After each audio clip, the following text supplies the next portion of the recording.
پیارے دوستو، یاد رکھنا اولاد اللہ تعالیٰ کی بہت بڑی نعمت ہوتی ہے۔ وہ اللہ جس کو چاہتا ہے بیٹے دیتا ہے، جس کو چاہتا ہے بیٹیاں دیتا ہے، اور جس کو چاہتا ہے دونوں دیتا ہے، اور جس کو چاہتا ہے بانجھ کر دیتا ہے۔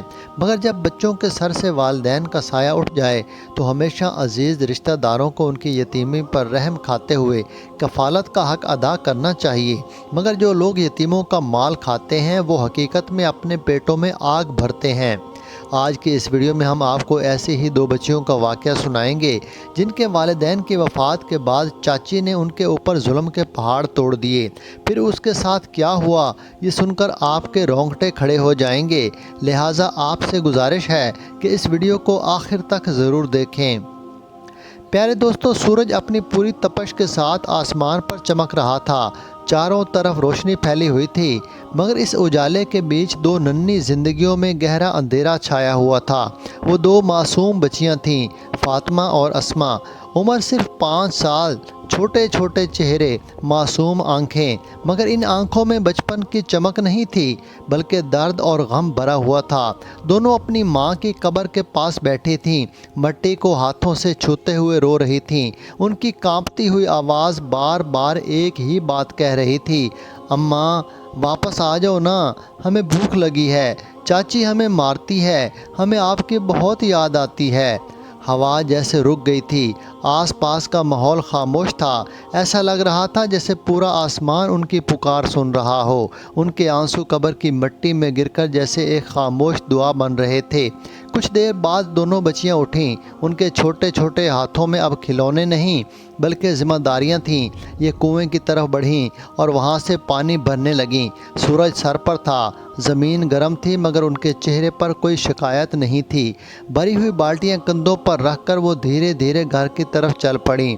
جیسے ہی گھر پہنچی اندر سے تیز آواز آئی، اندر آنے کا کس نے کہا؟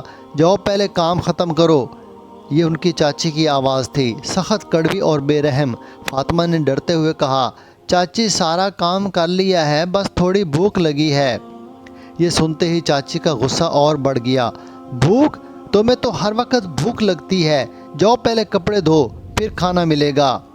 اب وہ دونوں معصوم بچیاں جن کے ہاتھ ابھی کھیلنے کے تھے گندے کپڑے دھو رہی تھیں۔ ان کے چہرے پر مٹی اور پسینہ تھا اور آنکھوں میں صرف صبر۔ ان کے ماں باپ کو گزرے ابھی 1 مہینہ ہی ہوا تھا۔ ماں کے جانے کے بعد ان کی زندگی جیسے اندھیرے میں ڈوب گئی تھی۔ چاچی کا دل پتھر بن چکا تھا اور وہ دونوں ننھی جانیں اس پتھر کے نیچے کچلی جا رہی تھیں۔ شام ہونے لگی۔ اسما نے دھیرے سے کہا، فاطمہ چلو اماں کی قبر پر چلتے ہیں، بہت یاد آ رہی ہے۔ فاطمہ نے ڈرتے ہوئے جواب دیا، چاچی ناراض ہو جائیں گی۔ مگر اسما کی آنکھوں میں ضد تھی، محبت تھی اور درد تھا۔ دونوں چپ چاپ قبرستان کی طرف چل پڑیں۔ راستے میں انہیں زمین پر 2 سوکھی روٹیاں پڑی ملیں۔ انہوں نے جھک کر انہیں اٹھایا۔ بھوک سے زیادہ انہیں روٹی کی قدر تھی۔ جب وہ قبر کے پاس پہنچی تو مٹی کو چھوتے ہی دونوں رو پڑیں، اماں واپس آ جاؤ، ہمیں بہت بھوک لگی ہے، چاچی ہمیں مارتی ہے۔ ان کی آواز کانپ رہی تھی، ان کے آنسو مٹی پر گر کر چمک رہے تھے جیسے آسمان بھی رو رہا ہو۔ کچھ دیر بعد دونوں چپ چاپ واپس گھر آ گئیں۔ دروازہ کھولتے ہی چاچی غصے سے چلائی، کہاں مر گئی تھی تم دونوں؟ فاطمہ نے ڈرتے ہوئے کہا، چاچی کنویں پر عورتیں تھیں اس لیے دیر ہو گئی۔ چاچی نے تانے مارتے ہوئے کہا، بہانے بنانا چھوڑ دو، لو یہ بچا ہوا کھانا کھا لو۔ دونوں بچیاں چپ چاپ کچن کے کونے میں بیٹھ کر ٹھنڈا کھانا کھانے لگیں۔ کسی نے ان کی بھوک نہیں دیکھی، کسی نے ان کے درد کو نہیں سمجھا۔ رات گہری ہو گئی۔ اچانک اسما کو تیز بخار آ گیا، اس کا شریر کانپنے لگا۔ فاطمہ ساری رات اس کے پاس بیٹھی رہی، کبھی پانی دیتی، کبھی آسمان کی طرف ہاتھ اٹھا کر دعا کرتی، یا اللہ میری بہن کو ٹھیک کر دے۔ صبح ہوتے ہی فاطمہ دوڑ کر چاچی کے پاس گئی، چاچی اسما کو بہت تیز بخار ہے، ڈاکٹر کے پاس چلیے۔ چاچی نے بے رخی سے جواب دیا، ڈاکٹر؟ پیسے ہیں تمہارے پاس؟ خود ہی ٹھیک ہو جائے گی۔ فاطمہ چپ ہو گئی۔ کچھ دیر بعد جب وہ کمرے میں گئی تو سب کچھ ختم ہو چکا تھا۔ اسما کی سانسیں تھم چکی تھیں۔ اسما، اسما اٹھو نا، دیکھو میں آ گئی ہوں۔ کوئی جواب نہیں آیا۔ فاطمہ کی چیخ پورے گھر میں گونج اٹھی۔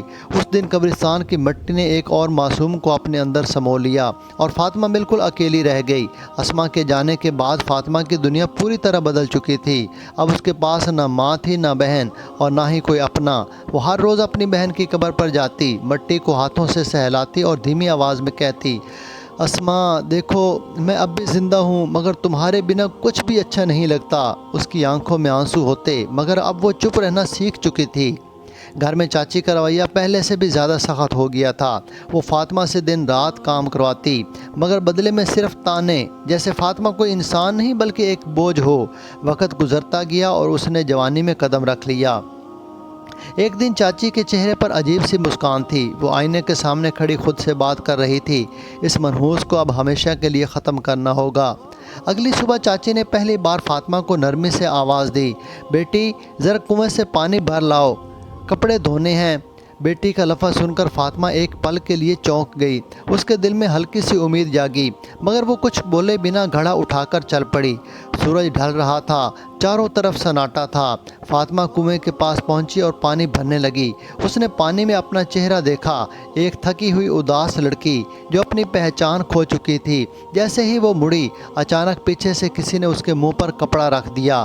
فاطمہ نے ہاتھ پیر مارے، مگر کچھ ہی دیر میں اس کی آنکھوں کے سامنے اندھیرا چھا گیا۔ دوسری طرف چاچی گھر میں آرام سے بیٹھی چائے پی رہی تھی۔ تبھی اس کا فون بجا۔ دوسری طرف سے آواز آئی، کام ہو گیا ہے۔ چاچی کے چہرے پر سکون بھری مسکان آ گئی۔ اچھا ہے، اب ہمیشہ کے لیے چھٹکارا مل گیا۔ ادھر ایک ویران جگہ پر فاطمہ کو ہوش آیا۔ اس کے ہاتھ بندھے ہوئے تھے، چاروں طرف اندھیرا تھا، دل میں ڈر بھر گیا، مگر اس نے ہمت نہیں ہاری۔ دھیرے دھیرے اس نے اپنے ہاتھ کھولے اور دروازہ کو دھکا دے کر باہر نکل گئی۔ باہر گھنا جنگل تھا، چاروں طرف سناٹا چھایا ہوا، ٹھنڈی اور ڈراؤنی۔ دور کہیں الو کی آواز آ رہی تھی۔ فاطمہ ڈرتے ڈرتے آگے بڑھنے لگی۔ اس کے پیر کانٹوں سے زخمی ہو رہے تھے، خون نکل رہا تھا، مگر وہ رک نہیں رہی تھی۔ اچانک اسے سامنے ہلکی سی روشنی دکھائی دی۔ وہاں ایک آدمی بیٹھا کھانا کھا رہا تھا۔ وہ آدمی اسے دیکھ کر چونک گیا۔ کون ہے؟ فاطمہ ڈر گئی اور فوراً بھاگنے لگی۔ وہ بہت تیزی سے دوڑ رہی تھی، جھاڑیوں کو چیرتی ہوئی، کانٹوں سے گھائل ہوتی ہوئی۔ اچانک وہ کسی سے ٹکرا گئی اور بے ہوش ہو گئی۔ جب اس کی آنکھ کھلی تو اس نے خود کو ایک ہسپتال میں پایا۔ چاروں طرف سفید دیواریں تھیں، سامنے ایک نوجوان کھڑا تھا۔ اس نے نرمی سے کہا، گھبرائیے نہیں، آپ اب محفوظ ہیں۔ اس نے بتایا کہ میں جنگل کے پاس تھا جب میں نے آپ کی چیخ سنی۔ جس آدمی نے آپ کو پکڑا تھا وہ آپ کی چاچی کا نام لے رہا تھا۔ یہ سن کر فاطمہ کے دل پر جیسے بجلی گر گئی۔ کیا میری اپنی چاچی مجھے مارنا چاہتی تھی؟ اس کی آنکھوں سے آنسو بہنے لگے۔ نوجوان نے کہا، میرا نام شہروز ہے، آپ چاہیں تو میرے گھر چل سکتی ہیں، وہاں آپ محفوظ رہیں گی۔ فاطمہ کے پاس کوئی اور راستہ نہیں تھا، اس نے دھیرے سے حامی بھر دی۔ وقت گزرنے لگا، فاطمہ شہروز کے گھر رہنے لگی۔ وہ گھر کے کام کرتی، چپ چاپ رہتی، مگر اس کے دل کے زخم ابھی تازہ تھے۔ شہروز اکثر اسے دیکھتا رہتا، اس کی سادگی، اس کا صبر اور اس کی معصومیت اس کے دل کو چھو گئی تھی۔ ایک دن اس نے ہمت کر کے کہا، فاطمہ، میں تم سے محبت کرنے لگا ہوں، کیا تم میری زندگی کا حصہ بنو گی؟ فاطمہ حیران رہ گئی، مگر شہروز کی باتوں میں سچائی تھی۔ اس نے دھیرے سے کہا، اگر یہ آپ کا فیصلہ ہے تو مجھے منظور ہے۔ اور یہ اس طرح فاطمہ کی زندگی میں ایک نئی شروعات ہوئیں۔ فاطمہ اب شہروز کی بیوی بن چکی تھی۔ جو لڑکی کبھی ظلم سہتی تھی، اب اسی گھر کی ملکہ بن گئی تھی۔ شہروز نے اسے بہت عزت دی تھی، اس کا خیال رکھتا اور اسے ہر خوشی دینے کی کوشش کرتا۔ دھیرے دھیرے فاطمہ کے زخم بھرنے لگے۔ دوسری طرف چاچے کی زندگی میں طوفان آ چکا تھا۔ اس کی بیٹی نغمہ کی شادی ہوئی، مگر کچھ ہی مہینوں میں اسے طلاق ہو گئی۔ نغمہ روتی رہتی اور اپنی ماں کو کوستی، یہ سب تمہاری وجہ سے ہوا، تم نے دوسروں کے ساتھ برا کیا، اس لیے آج میرے ساتھ ایسا ہوا۔ کچھ ہی دنوں بعد نغمہ بیمار پڑی اور دنیا چھوڑ گئی۔ اب چاچی بالکل ٹوٹ چکی تھی۔ وہ روتی رہتی اور کہتی، یا اللہ، میں نے دوسروں کے گھر اجاڑے، آج میرا گھر اجڑ گیا۔ کچھ عرصہ بعد چاچی کو لقوہ مار گیا۔ وہ چارپائی پر پڑی رہتی۔ اب اسے اپنے ہر گناہ کا احساس ہو رہا تھا۔ اس کی زبان پر بس ایک ہی بات تھی، کاش فاطمہ مجھے معاف کر دے۔ کئی سالوں بعد فاطمہ اپنے شوہر شہروز اور اپنے چھوٹے بیٹے کے ساتھ گاؤں لوٹی۔ جیسے ہی اس نے گھر میں قدم رکھا پرانی یادیں تازہ ہو گئیں۔ اس نے چاچی کو دیکھا، کمزور، ٹوٹی ہوئی، بے بس۔ چاچی نے کانپتی آواز میں کہا، فاطمہ مجھے معاف کر دو، میں گناہ گار ہوں۔